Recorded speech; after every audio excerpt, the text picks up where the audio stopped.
My friends keep telling me that I spend way too much time using photo modes in video games, so I figured why not just put that inane amount of time to some use and review photo modes.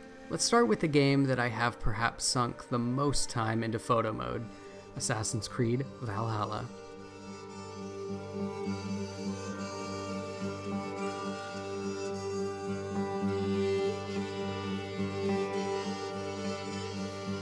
So I really love the effective simplicity of this photo mode. There's not too many tools, but just enough to make the image customizable. Some of the features are less useful than others, like I rarely use the tint or vignette tool because I feel like it makes the image a bit over-edited.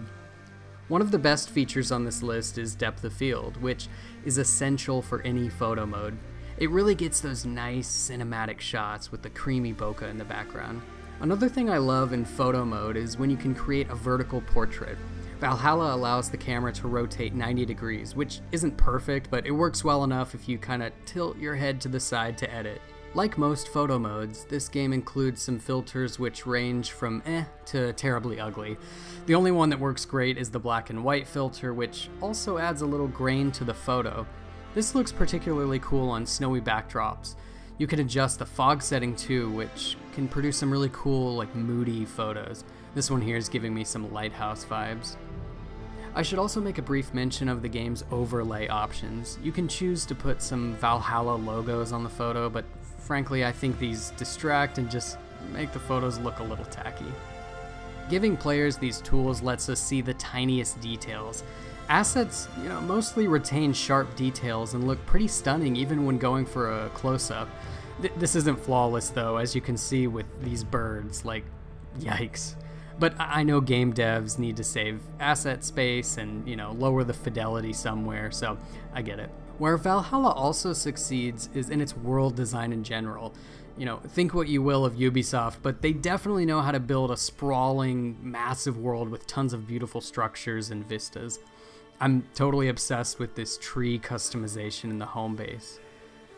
But massive Viking tree stumps aren't all. It's got iconic things like Stonehenge, multi-locations like Ireland and France. I mean, all of these photos could straight up be marketing materials, but that's just how beautiful the artists have made the game. Almost any location looks stunning when in photo mode. A little fun fact, Valhalla saves all photos taken to a separate database, which you can visit online and you can see all your creations and you can download them in high res. This kind of extra love for photo mode is much appreciated. In summary, the pros of Valhalla's photo mode are its effective, simple tool set, the sheer amount of locations you can take, and the overall beauty and art style, which just makes everything photogenic. Cons are its lack of character posing. I would have really liked to make Eivor do different poses instead of trying to catch the move organically. And I really love when games allow for more environmental modifications. The closest Valhalla gets is with its fog slider. I would have liked to change the sun position, the weather, etc. Overall, Valhalla is a great place to take some digital photography, and for those of you who love a number score, I give Assassin's Creed Valhalla an f-stop score of 9. Thanks for watching.